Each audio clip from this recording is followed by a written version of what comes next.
Happy Valentine's Day next week, or on Sunday. Yes. And President's Day on Monday.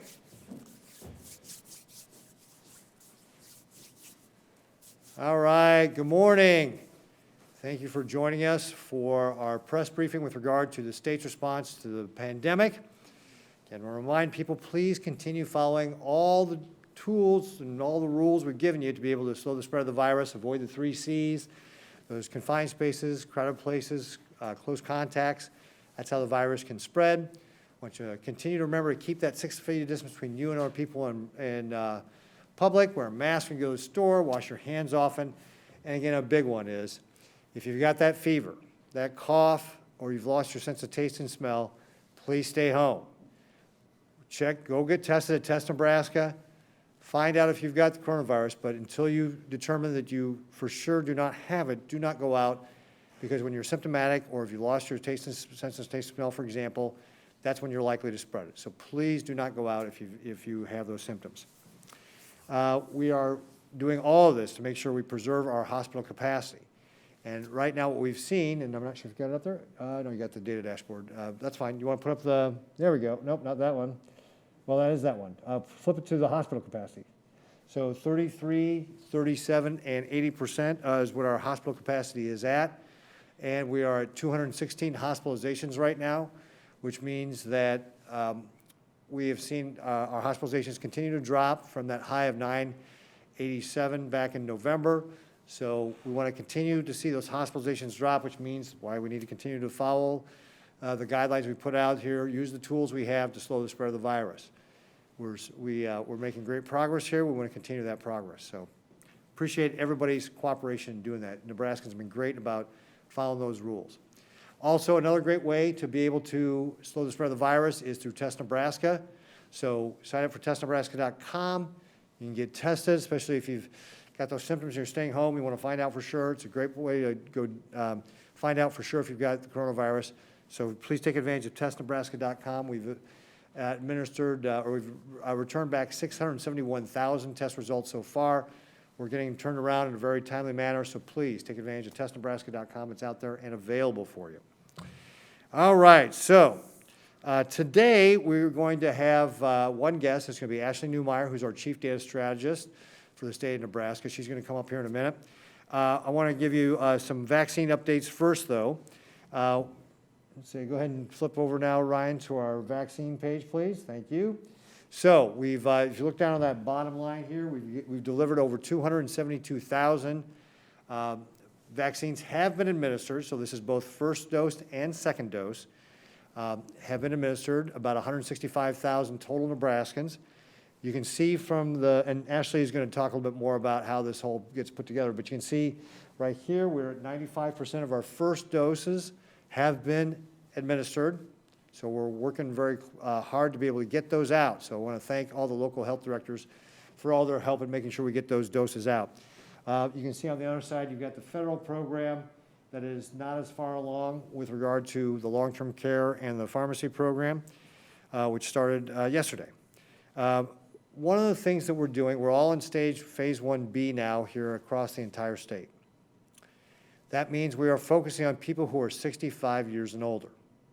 I have directed all the public health directors to use 90% at least of their vaccines that are being allocated on 65-year and older age category. And the reason for that is, those are the people that are going to be the most at risk.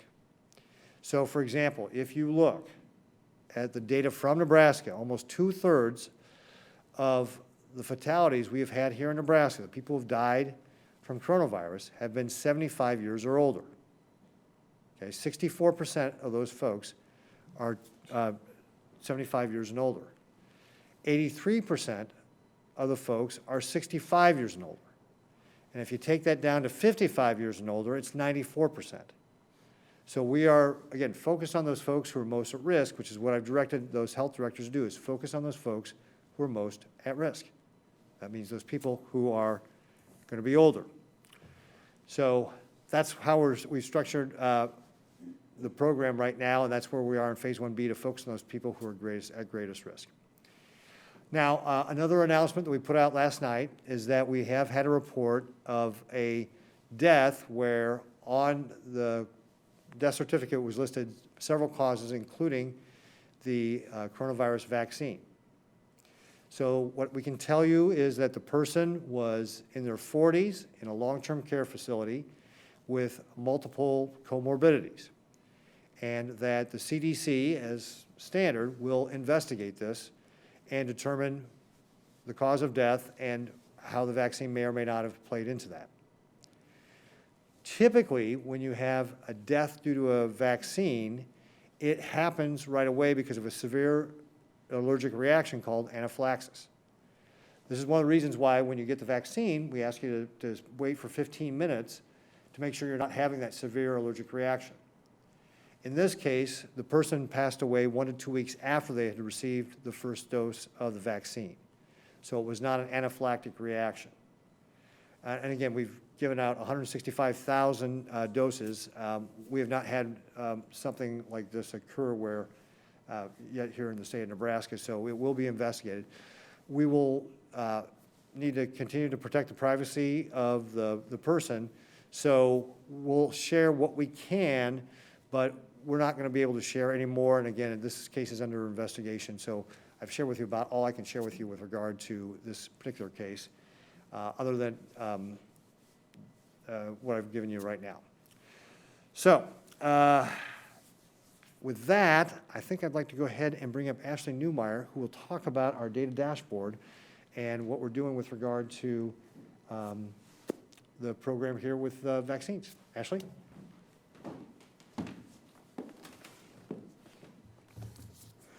All right. Thank you, Governor, for the opportunity to provide an update on our COVID-19 dashboard. So earlier this week, we updated the COVID-19 vaccine dashboard to reflect a recent new view of information that we were offering on the vaccine information webpage. The overview tab, which is what we have displayed here, now depicts a breakout of the COVID-19 DHHS vaccine program, so that's those here in this darker blue, from the federal pharmacy program. Each program has metrics for the total doses allocated under that program, along with the first and second dose allocations. Doses allocated are updated weekly and reflect the amount of vaccine that we have in Nebraska that also has the associated supply kits that are required to administer those doses.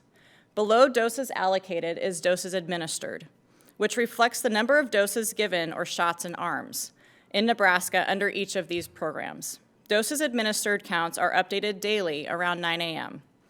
With the federal long-term care pharmacy program winding down, we added this morning the recently launched retail pharmacy program information to the federal pharmacy program section. So that's over in that lighter blue color. This is to distinguish that these are the doses being administered and allocated under a federally managed program, and also to show the progress being made specifically under each program. So specifically under our DHHS COVID-19 program, which is where our infrastructure incorporates the efforts of the local health departments, from the federally managed pharmacy program. So I want to highlight a couple numbers on our vaccine dashboard. So up at the top, you can see the total doses allocated under each. So for our DHHS COVID-19 vaccine program, we have 262,750 doses allocated. That's first and second dose combined. And then currently under the federal pharmacy program, it's 87,750. Just below those, I want to highlight some of the percentages. So under our DHHS COVID vaccine program, we've administered 95% of our first doses. And under the federal pharmacy program, they've administered 71% of their first doses. Down at the bottom, there are a couple different kind of combinations, and the governor just previously mentioned this. So the 272,000 doses administered is doses administered under the DHHS program combined with that federal program. So just want to give a quick do some quick math for folks to kind of combine those. Next to that is percent of doses administered over doses allocated for those programs combined. And so as of last night, we are sitting at 77.7%. Next to that is the percentage of the population that has been fully vaccinated. So those eligible, meaning those 16 and older, and those appropriate priority groups that have received the first and second dose. And as of last night, we were at 5.7%. So you will note that that is just the population in Nebraska that are 16 and older. So we do have noted on the bottom that that's about 1.48 million people. The last change that I wanted to mention is for those of you who like to see those daily breakouts, we have moved that daily trend graph to a new tab, and it's just next to the overview tab. The daily trend shows the daily counts of doses administered, combining both the DHHS COVID-19 program and the federal pharmacy program. So you can see that as of yesterday, we had administered over 14,000 doses in those two programs combined. Next, I want to give just a quick update on our vaccine registration system. So as of last night, we had over 181,000 registrations. We are also on target to release our Spanish language version later next week. So I'd like to thank our technology and analysis teams, as well as those who have been dedicated to keeping our COVID-19 dashboard updated daily since last April.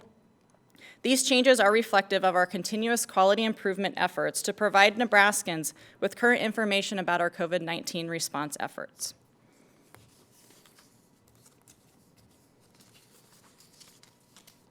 Thank you, Governor. Thank you very much, Ashley. Appreciate that update. And then again, for folks that want to go register on the state's website, we're asking everybody to do it. It's not first come, first serve, but we do want everybody to go register there. That is vaccinate.ne.gov, vaccinate.ne.gov.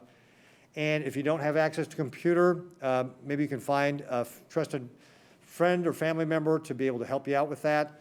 Maybe they can get you signed up. If that's not an option for you, you can call the hotline. That number is 833-998-2275. And again, that number is 833-998-2275 to be able to call in the hotline. It's open 8 a.m. to 8 p.m. Central Time. So that's another option for you. But again, we prefer to do the automated way. All right, so also this weekend, we are expecting to get some of the coldest weather we've seen so far yet this winter. Wind chills are expected to drop down to minus 25. We're expected to get snow. In fact, there's supposed to be snow tonight and then again over the weekend. So we're just urging people to keep in mind the very bitter cold and winter weather conditions we're going to be facing over the course of this weekend. So obviously, if you don't have to travel, please don't travel. But if you are going to travel, please make sure that you've put a safety kit in your car. You know, make sure that you've got those warm clothes, food, water, and so forth. If your car does break down, please stay with your car. That's going to be the safest way for you to get protection from the cold, and that's, of course, how the State Patrol will know to be able to find you and so forth. So for that, and then, of course, with also these winter weather conditions, we may see power outages. If you see a power outage, again, you want to have a safety kit for your house too, right? Make sure that you've got those extra batteries for a battery-powered radio, for your flashlight. You know, have extra food and bottled water in the house. Know where your fuse box is, so that if you know, one of those switches flip, you can go back in and get the circuit breaker back on. So those are just some simple things we ask everybody to be thinking about. And again, remember, if you go outside in this bitterly cold weather, exposed flesh does not take that long to start freezing. That's how you get the frostbite. So please remember that as well, not to go outside without being properly dressed, and don't you know, have that exposed flesh in that minus 25 wind chill. So please keep that in mind. Upcoming schedule, obviously President's Day is on Monday. That is a state holiday, so we will not be having a press briefing on Monday. We will have press briefings again Wednesday at 10 a.m. and Friday at 10 a.m. So we'll pick it back up again next Wednesday. And with that, we'll go ahead and get into questions that were submitted ahead of time. Does the governor think Nebraska will be able to reach 70% vaccinated threshold for herd immunity? And how, I'm sorry, this is from Sherelle Moore at Fox 42 KPTM. And how will the vaccine be split amongst pharmacies? Will be based upon how many patients they typically have or something else? So with regard to the first question, with regard to the 70%, What we're going to be continuing to focus on throughout this entire pandemic, we've done it to this point, we're going to continue to do it, is hospitalizations. So we're going to focus on hospitalizations. As more people get vaccinated, especially people who are older, who are the people who are typically going to the hospital, we should see those hospitalizations fall. So we're going to continue to use our benchmark with regard to hospitalizations. The other thing I'd say is Nebraskans have been taking the vaccine. We typically have good vaccination rates here in the state of Nebraska. So again, we encourage Nebraska to continue to go sign up for the vaccine at vaccinate.ne.gov or call the hotline. But I'm confident Nebraskans will be able to continue to take, will want to continue to take the vaccine, and we will be able to get to the point where our hospitalizations drop and we can get back to a more normal life. And then with regard to the vaccine being split amongst pharmacies, this is in reference to, I presume, the federal pharmacy program. Again, this was a program that was ill thought out by the federal government. They didn't coordinate with the states. So it really is one of the things that the federal government is, I would say you need to talk to the federal government about how they're doing the allocations. I know, for example, that we had 43 pharmacies sign up for the program, but the federal government only allocated to 33 pharmacies this week. So it really is a federal-run program. There's not the communication automated setup yet between the state and the pharmacies there. So we're going to have to rely upon our local health directors to establish those relationships and be able to work together with the pharmacies to be able to understand what's going on there. But we are asking them to focus on, again, the state's priorities, which is that 65 years older and plus. All right. So next question comes from Paul at Fox 42 KPTM. After someone gets a vaccine through the federal retail pharmacy program, do they have to go back to the exact same pharmacy and get a second dose? Well, again, this program was launched without coordination from the state, so we don't have an automated way right now to share data back and forth between the pharmacies who are in the program and the state. So for the time being, the answer is yes. If you go to a pharmacy through this federal program and get vaccinated, you'll need to go back to that same pharmacy to get the second dose. Also, who keeps track of that? Is it up to the person or the pharmacist to make sure they come back? Again, there's no automated way for the pharmacy to give us that data yet. We're going to be working on that. So we, the state, will not be able to remind the person. Again, this is why I think the federal government did a poor job in implementing this program. So yes, the person will probably receive a note from the pharmacy, and the pharmacy will probably call and follow up the person. So they'll have to work together to be able to make sure they schedule that second vaccine. All right, Taylor, do you have other questions that were sent in, please? We have several other questions. Julie Anderson from the World Herald, as well as Brent from Channel 8, are asking for additional information about the patient with comorbidities who died after receiving the vaccine. How serious were his medical conditions, and can Dr. Anton or someone else characterize them? So Julie from the Omaha World Herald and Brian from Channel 8 are asking for additional information with regard to the person who died after receiving the vaccine, and asking about their comorbidities and so forth. And we've really shared with you as much information as we can share at this time. I can tell you that the person was in their 40s. They were in a long-term care facility. They had a number of comorbidities, and that they passed away 1 to 2 weeks after receiving the vaccine. So that's all we can share at this point. We'll try and share more as we have more information available, but it's really going to have to wait till after the CDC has done their investigation.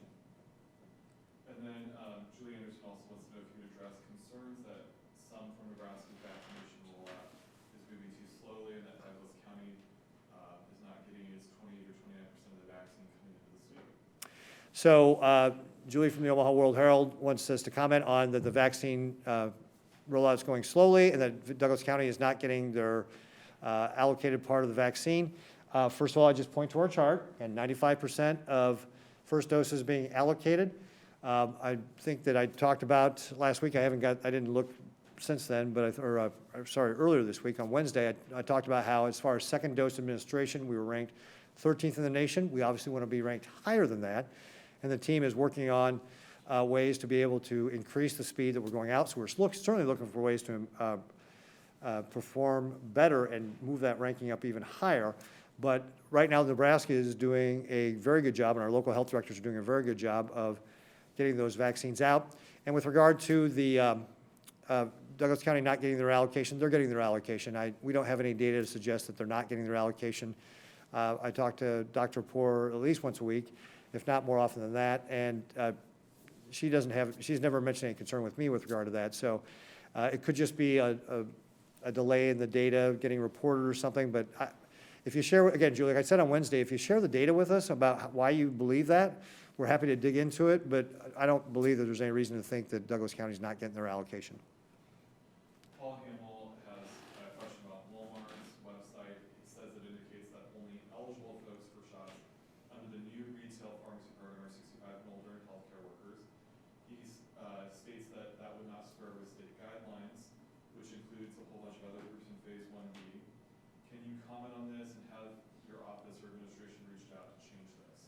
So Paul Hamill, the World Herald, is asking about the federal retail pharmacy program and how it is being focused on the 65 years and older, as well as healthcare workers. He's asking in phase 1B, we've got other folks that are in that category, like, first responders and so forth. And, isn't that out of compliance with what the state has said? And actually just the opposite, Paul. We have focused them on 65 years and older, as we have all of our local health directors, because that's the people most at risk. As I was describing earlier, those are the people who are most at risk to dying, and so the pharmacies are focusing on 65 years and older and healthcare workers per the direction of the state. And so, yes, we have reached out to talk to them, to communicate with them, to make sure that they're in line with the state's expectations.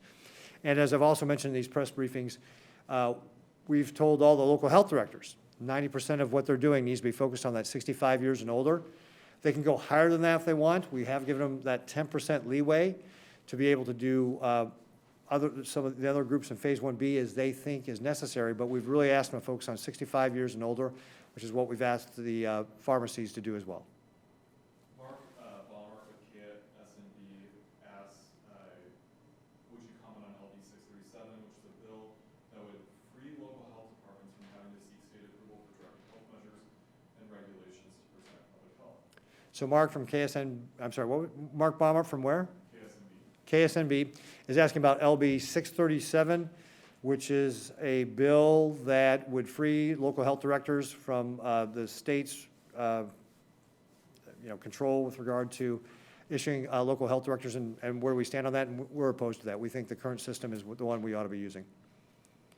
Martha Stoddard asks, and we've heard that teachers have been taken off the eligibility list at Walmart pharmacies. Is this the case? So Martha Stoddard's asking from the Omaha World Herald, teachers have been taking off the list for pharmacies, the pharmacy program. As I just described, Martha, we are focusing on people who are 65 years and older. Teachers are in phase 1B, but we're asking all of our local health directors to really focus on those folks who are the most at risk at dying from getting coronavirus, and that's what we're asking the pharmacy program to do as well. Jeff Robb from the World Herald asks, what groups can the 10% allocation go to? So Jeff Robb of the World Herald wants to know what groups can phase 1B go to. It's the groups that are listed in phase 1B in that order that is listed in phase 1B. But again, while we've given the health directors the flexibility to do that, what I've really directed them to focus on is those folks who are 65 years and older. Because those are the folks who are most at risk of dying. And he has another question. How do people in those groups go about scheduling a vaccine if the vaccine sites are only scheduling by age? So again, Jeff Robb's asking, how do those folks get scheduled? It'd be up to the local health director. If the local health director is not scheduling them, they have to wait until we get through the 65 years and older, because again, those are the people who are most at risk of dying. And then Jeff also asks, how is getting more vaccine doses into more places ill thought out? I'm sorry, excuse me? Jeff has another question, and that is, how is getting more vaccine doses into more places ill thought out? Oh, Jeff Robb's asking, how is getting more vaccine to more places ill thought out? It's ill thought out because the federal government didn't contact us ahead of time to let us know how we could coordinate so we could have good communication back and forth. So basically now you've created two ways that people have to sign up or can get registered to get vaccines. We were working on trying to get one for the state so that we could make it easy and the state would be able to know how to schedule people and make sure that we're doing a good job on inventory management with regard to the vaccines. So for example, there was a question earlier, what if I go to one pharmacy and I want to get a vaccine someplace else? Well, if the federal government had actually planned this out ahead of time and let us coordinate with the pharmacies and set up an automated way to share data, we would be able to say, oh, if you went to this pharmacy and now you'd like to go to your local health director, you could do that because we'd have that record. But we don't have that record right now. That's why it's ill thought out. There was no plan that the federal government had about how to launch this. And that's why what they should have done is worked with the states ahead of time, made sure we had good data communication, and that way we could have shared data back and forth, scheduling data, vaccination data, and it would be a seamless program for the public. And as it is now, it's going to really fall on local health directors to make sure that they're kind of making up for that lack of planning by the federal government. That's all I have now. Andrew. Can you say what vaccine the man who died received? Again, we've given out as much information as we're really going to with regard to this. The CDC has got to investigate. You can't, I mean, that wouldn't divulge any HIPAA violations on the privacy of this man. Yeah, again, Andrew, we're giving out the information that we've decided to give out here. The CDC is going to investigate this. As the CDC does their investigation, I'm sure there'll be more information that comes out. And I have a question for Dr. Antone on that same question, I guess. What's your reassurance to people, who have hesitations about taking the vaccine in the first place, about how many people have died getting the vaccine around the world? And is it, what are the symptoms that they should be aware of? Sure. So getting back to what I said earlier, typically, okay, so it's not unheard of, right, for people to have an allergic reaction to a vaccine, not just this one, but anyone. Typically, when you have a death from an allergic reaction to a vaccine, it's because you have a severe allergic reaction called anaphylaxis, and that occurs right after you get the vaccine. That's why we ask people to wait that 15 minutes to make sure they're not having that allergic reaction. So it's not clear that this person died because of the vaccine. It was listed as one of the causes on the death certificate, but that's why we do the investigation. And the fact that it happened 1 to 2 weeks after the person received the vaccine means it was not a severe allergic reaction at the time the person received the vaccine. So I think people can feel confident that we're monitoring these things. When you get the vaccine, we're making sure that you don't have that severe reaction. It's very, very rare, but we are monitoring everybody to make sure that that doesn't happen. Also, if you think just generally, we've given this to 165,000 Nebraskans, and typically, again, if you just look at how many people die getting coronavirus, it's usually like 1%. So you're much more likely, especially if you're in that older age category, to, if you get coronavirus, to pass away from that than anything that we've seen with regard to allergic reactions or anything like that with regard to the vaccines. And with that, Dr. Antone, I'll call you up to make any additional comments.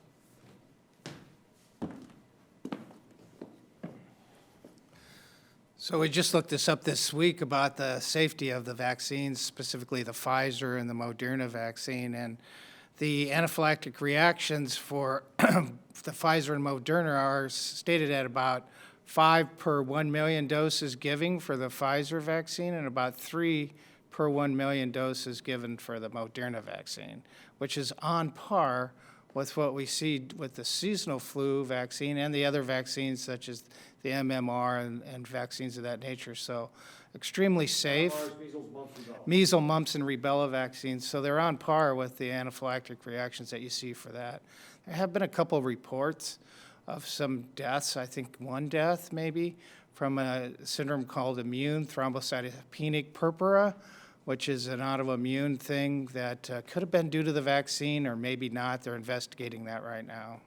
But the safety of the vaccine is exactly almost the same as what the trial showed, which was a very safe profile for both vaccines. And right on line with the flu vaccine too, right? And in line with the other vaccines like seasonal flu vaccines or the measles, mumps, and rubella vaccine. But that anaphylactic reaction, how many of those have been fatal? I can't answer the question that Andrew asked is how many of those anaphylactic reactions have been fatal. I can't answer that question right now. I think those were the deaths, though, the 5 per 1 million doses for Pfizer and the 3 per 1 million doses for the Moderna. There have been other anaphylactic reactions, I don't know those numbers, that have not been fatal. And how much do you worry that this adds to some trepidation that some people may have? As far as the death here in Nebraska goes, we'll have to wait for the investigation that both the CDC and the FDA are doing, but it would be very unusual to have somebody die 2 weeks or 10 days to 2 weeks after receiving the vaccine. So that's why we need this investigation.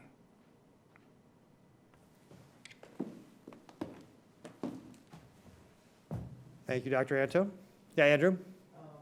Governor, do you know how many nurses or people are being paid to administer the vaccination? And is that a concern if you have a lot of volunteers, that as you continue this process and have more of these clinics, that, these people can't volunteer? So the question was, we've had a lot of volunteers, and we want to thank all the volunteers who've helped with these vaccination clinics. They've been tremendously helpful. And what happens when we don't have as many many volunteers or I don't know that there's been how many nurses are being a part of volunteering for this program, but the team is actually putting plans in place right now so that, and again, this is part of what we're going to do working with FEMA, is to be able to submit to them what our expenses are, to be able to, if we need to, replace the volunteers with paid staff. So we're already making plans right now to be able to accommodate that. And I know, Ashley, do you have anything further that you want to add? Nope, she's saying I got it. Okay. Are there funds available, or do you have to apply for those through FEMA? So the question is, are those funds available, or do we have to apply through FEMA? We have to apply through FEMA. But we've been assured that the funds are going to turn around quickly. And have you heard of any shortages yet of volunteers?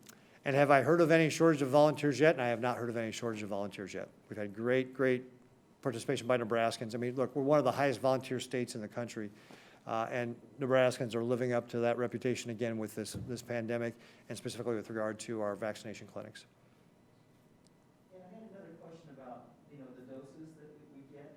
In each of those little vials, apparently I'm hearing that, you're supposed to get 10 doses out of them, but it appears that you may be able to get 11 to 12 doses. What do you do with the extras inside those vials? So Andrew's asking about, with the vials for both Pfizer and Moderna, and the one you're specifically talking about is actually the Moderna, that you can get, the Moderna rates it so you can get 10 vaccines out of one vial, Pfizer's 5. However, with the proper needles, you can actually get 6 out of Pfizer and maybe 11 out of the Moderna. And so Andrew's asking, well, what do you do with the extra ones? And the answer is, we vaccinate more people. So I mean, this is something that the folks who are running the clinics are aware of, and so we work to make sure that we get the most out of each of those vials, and we just vaccinate more people. And so, again, that gets back to, you might hear stories about people who get vaccinated who don't fit the profile directly of what we published. And the reason for that might be is that we had extra doses left over at the end of a clinic, and we don't want any of those doses to go to waste. We don't want to throw them out. So there may be people that we have to pull in last minute to be able to get the vaccine. And so that's why it might be somebody who doesn't fit the typical profile of what we put out there, but we don't want to make sure any of these vaccines go to waste. And so somebody who happens to be available to come in at the last minute will get a vaccine. Yeah. Is there a better way to coordinate that, or if you want to get on that waiting list, I guess, Well, is there a better way to coordinate that? And is what Andrew's asking, or is there a waiting list to get on? And the answer is, there isn't really a waiting list, because again, there's no guarantee that you'll have left over at the end of a clinic, and it really is up to the local health directors to manage that. And again, it's the kind of thing that you won't necessarily know until, the end of the day. We have a couple of follow-up questions. Mark Baumert wanted to follow up and ask why you oppose LB 637. He wanted more detail around that. So Mark Baumert wants to know why we oppose LB 637. And again, the statute is about with regard to the state and making sure that the state is overseeing it. I think it's in the state's interest to make sure that we're coordinating the work of the local health directors. And so that's one reason why I oppose 637. Martha Stoddard says, do you expect that teachers will be able to get vaccine before the school year ends? Martha Stoddard asked, do I expect that teachers will get the vaccine before the school year ends? And again, a lot of that, Martha, is just going to depend upon how quickly we are able to see the ramp up in the vaccines. I'm optimistic that we're going to see more vaccine coming, and what the timing is of getting through the folks who are 65 years and older. So there's just a lot of variables there. So we're going to work to try and get through phase 1B as quickly as possible. But as we mentioned, it's going to take us a couple of months here, or a few months, to be able to get through that. That's all the follow-up I have right now. Andrew, Are you charting how many vaccines that we have had to throw away? are we charting how many vaccines we have had to throw away? Again, part of why we want to have a good inventory management system is to be able to watch those sort of things. Ashley, can you answer that question with regard to doses that have not been used? So Andrew's question is, how are we charting how many vaccine doses have potentially been wasted? In our immunization registry system, we do have the capability for those providers to note that. However, it's more as like a clinical chart note, so it's difficult to pull out that information from our system at this time. But that is one of the pieces that we are working to enhance. And so that's kind of, it's one of our continuous quality improvements that we have on that registry system. Do you have any idea, as to, is it bigger than breadbasket? No, I can't. Andrew's question is, do I have any idea how many doses have been wasted? And at this time, I'm not going to speculate on that. Thank you, Ashley. I know Andrew's like there's two people showed up and like Andrew's like gets to ask all these questions. You're like having a field day. Thank you for keeping the things going here, Andrew. I appreciate it. Keep texting me, no, I'm just teasing you. Why is the federal registry, not the federal registry, but the pharmacy program with the long-term care, why is it so far behind than what you're doing on the, local health? So Andrew's question is, if you go back, can you flip that? Yeah, okay, great. So if you notice, we're much farther ahead at the allocations that have been given to the state here than the federal pharmacy program, which is not allocated to the state but given directly to the pharmacies, specifically CVS, Walgreens, and the community pharmacies. And I'll say community pharmacies have done a fantastic job. They are well ahead of Walgreens and CVS. So there's a couple of things. Community pharmacies actually got theirs done very quickly. CVS, I think, finished their first round on January 18th. Walgreens finished theirs on January 28th. So they were slower to get them out. Also, I think what you're seeing in this chart is that they don't report to us as the state, they report to the federal government. So I think there's also a lag in the data that they report up to the federal government, who then has to report back down to us. And so I think there's also a little bit of a time lag there as well. So there's probably a couple of things why the data shows that they're not progressing as fast as the rest of the state is as far as administering the vaccines that they've been responsible for. Two more questions, yeah. You mentioned the miscommunication with the federal retail pharmacy and how they allocated the 33 instead of 43 to the pharmacies. Do you have any idea how that broke down or which pharmacies or communities missed out because of the miscommunication? So the question was about the 43 pharmacies that signed up and 33 were allocated. It was not a miscommunication. The federal government just chose only 33 in this first week to be able to supply. So I don't think there's a miscommunication problem. I think it was just the federal government just decided we're going to allocate to 33 of the pharmacies. And the question is, I don't have that off the top of my head with regard to which 33 out of the 43 were doing it. I don't know if, have we published a list, Ashley? Last night we released a press release. Last night we put out a press release. We put out a partial list of some of the pharmacies that were, these were allocated. Is that right, Taylor? That some of the, Are they participating or allocated to, do we know? I don't know. Okay, so again, partial list is out there of pharmacies who have at least signed up for the program. Same for last question. One last question. All right, seeing none, again, folks, remember we got the winter storm coming in this weekend, so please be prepared for both your car, your home. Stay home if you can. No, if you don't have to travel, please don't, because it's going to be bitter cold and we're going to have some snow. Also, remember, please continue to follow all the rules. Use the tools we've given you with regard to avoiding the 3 C's, keeping that 6-foot distance, wearing a mask, washing your hands. And again, very key, if you've got that fever, cough, lost your sense of taste and smell, please stay home. One other thing, just to remind people, we've got this great program with monoclonal antibodies out there. If you are in that category we've talked about, age 65 and above, and you start getting symptomatic, please contact your doctor. If you get the monoclonal antibody treatment early, it has shown really great results with regard to keeping people out of the hospital. So, especially if you're 65 or older, talk to your doctor. And doctors, if you're not familiar with this, please get educated on that monoclonal antibody program so that you can know when it's to be used, but it has done a great job when used early to be able to keep people out of the hospital. And with that, I want to say everybody have a great Valentine's Day weekend and a great President's Day weekend, and we'll see you all back here on Wednesday. Thanks. And thank you, Francis.